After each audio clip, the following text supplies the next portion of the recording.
everybody, and welcome to Whiskey at Work.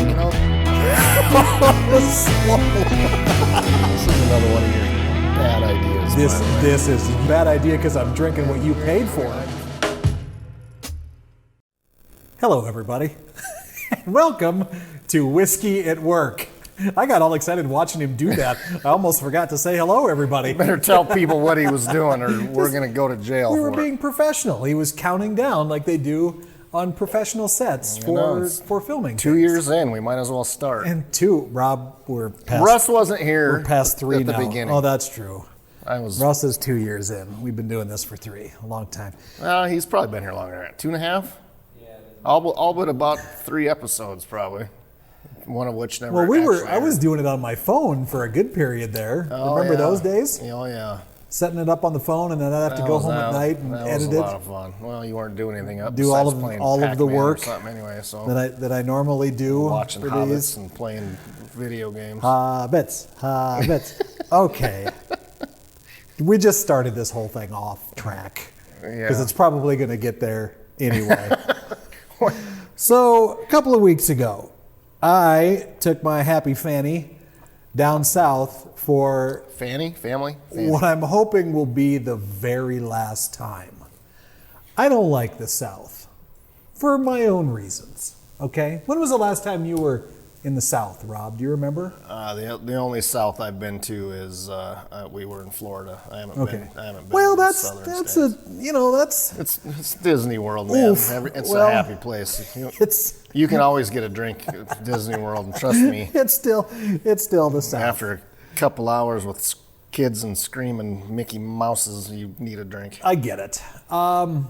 Here's one of my main reasons why. This isn't one of those sitting around in the castle and no, this is none of those. Although the South has cool things to see, obviously. Don't get me wrong. There's neat history in the South, which I like to go check out when I do that. Unless you're an alcoholic, and then it's less and then interesting. it's a struggle. The South is a struggle. 2 times in South Carolina, went on a Sunday. I'm like, let's go check out the bourbons they have here in South Carolina. I walk up to the store, the store that had the liquor, and as I walk up to the door, the rest of us call that the liquor store. I pull on it, and it didn't open. And then I watched this sweet old lady walk by into the other door that opened, and I could see in there was beer and wine and whatever. So I'm thinking, well, that's weird. Why doesn't this door open to the whiskey one that I want? Maybe they had it closed due to wind. No, it was closed because you can't buy spirits on a Sunday in South Carolina. Guy walks up behind me. They're not going to unlock that one for you. I'm not from here, sir, but thank you for your southern hospitality. So when you were in South Carolina and then now you go back to Virginia, you didn't learn anything from that trip to No, South I totally Carolina. didn't. Because then I saw a Total Wine, okay? Now, if you've never been into a Total Wine store... Wait for the irony, folks. They're great stores. They really are, because they're so huge. They're like little Costco's or Sam's Clubs of liquor stores, Unless they're in the South. Unless they're in the South. Specifically Virginia, Yes. I walk into the Total Wine store and I go up every single aisle looking for the whiskey. Finally, I'm like, well, this is embarrassing. I'm going to ask somebody where the whiskey is. I missed it somewhere. It's at the Total Whiskey store. and when I ask the guy where the whiskey is, he says, Total Wine. It's right there in the name. We don't have whiskey here. Every other Total Wine on the planet. Unlike every other Total Wine store in the free world. And so he proceeds to tell me if you want to buy spirits, you have to go to what are known as Virginia ABC. And these things were everywhere when I was looking for them on like Google Maps for liquor stores. I'm like, what the hell are all of these? These are weird that there would be so many of these named the exact same thing. You only had a machine that would tell you what the Virginia ABC actually was. I was too angry to look it up. And so then you get into This is my best vacation for you ever. You get into I am just Chris Hornet giddy right now at your misery. It was terrible. So then I start to learn about blue laws, which I kind of had heard about, was semi-aware of. Not to be confused with blue comedy. Well, no. But those are laws that really mean good. You can't sell certain things on a Sunday in mainly the South. Although Colorado, I think still they're not as prevalent anymore as they used to be. Certain communities have the same laws. I mean, it used to be in Brookings where I went to school, college. You couldn't buy booze on Sunday. We had to drive to Arlington or Volga or somewhere. So weird. Anything after midnight on Saturday, we drunken road trip. I mean, that was a good idea. Yeah, not smart. No. Yeah, But I think Sturgis, the bars couldn't be open unless you served X amount of food. I think that's changed. Oh yeah, that was a rule for the longest time. Like Gunner's Lounge wasn't open because they didn't serve food, but Loud American was because we were a restaurant. It's weird. They're so dumb. So that's why I'm glad there are numerous reasons.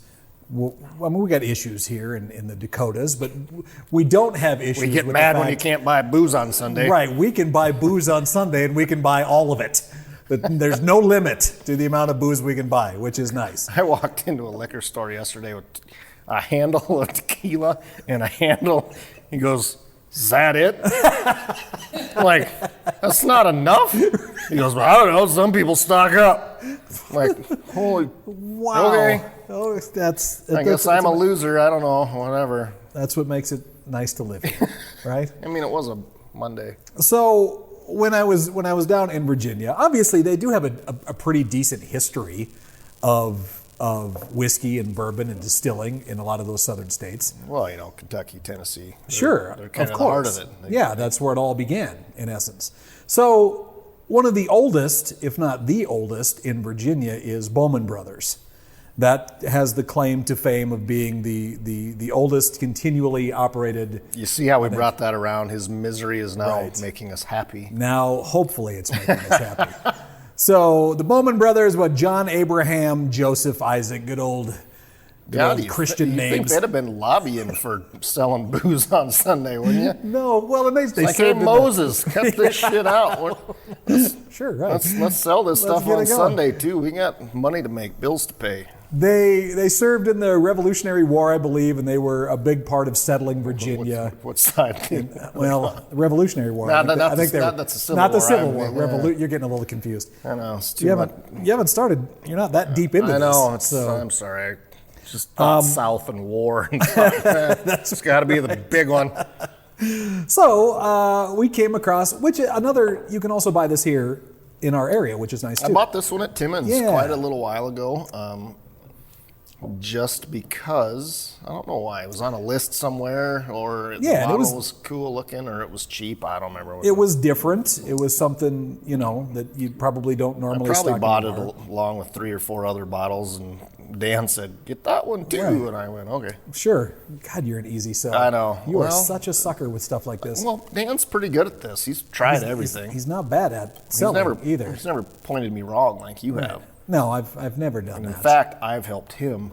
Boy, it's going to be every damn episode. Yeah, well, you know how to pick a bottle. You know how to pick a bottle. I'm just saying. Things got weird though when we started looking into this a little bit too, didn't it? This one's a strange one. The mash is actually first distilled by the folks at Buffalo Trace, correct? Which surprised both of us. Because on the back of the bottle, it says it's an NDP, a non-distilling producer. Yeah, it's produced and it's produced at. So that usually tips us off that it's sourced or something.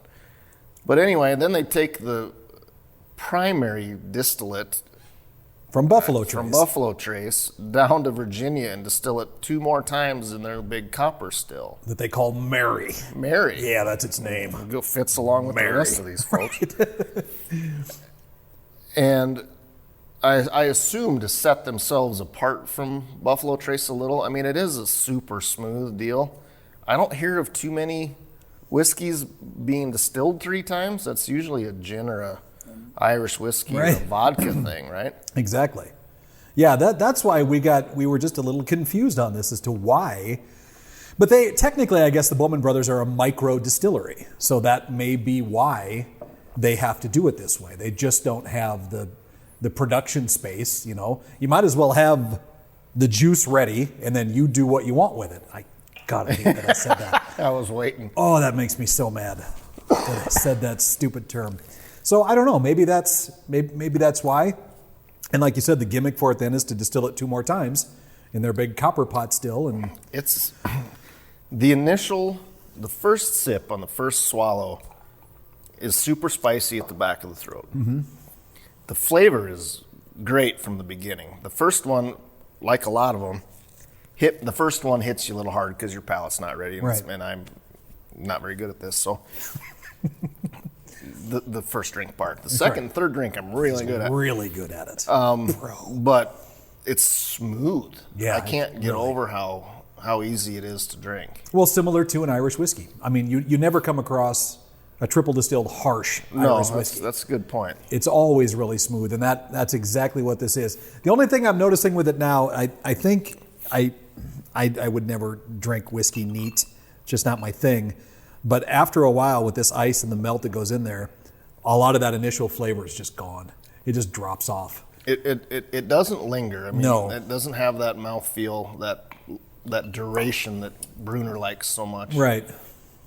But I imagine you're right. It's the triple distilling, and it is 94 proof or something, though. I mean, I think it's 90. 90. Yeah. This is one I would give to somebody who wants to get into it. Boy, this is a pretty decent starter. And for a Virginia bourbon, I mean, around $30 bourbon, too. Period. Yep. 6 to 8 years is what the age on it is as well. So it sits in that barrel, as long as any of the super expensive ones that you can buy. And it's run through still. It goes through 2 more times. 3 times total, yeah. And like I said, you can get it here. Timmins Market would be a great place to stop by and see if Dan. They do make, this is the small batch. There are a couple other versions of it that I didn't look into very much just because we had this one. And I was already crabby, so I wasn't gonna get that deep into it. Let's not make him read, folks. Right, please don't. Although he's the one that does all the research anyway. And I just come in drinking and, hey, everybody. And heads out the door. Well, you do provide the ice. People don't want to see me that much. Are you sure? Generally. I don't think that's true. I don't think they want to hear you as much. I think looking at you is fine. It's because the camera doesn't make me look 20 years older.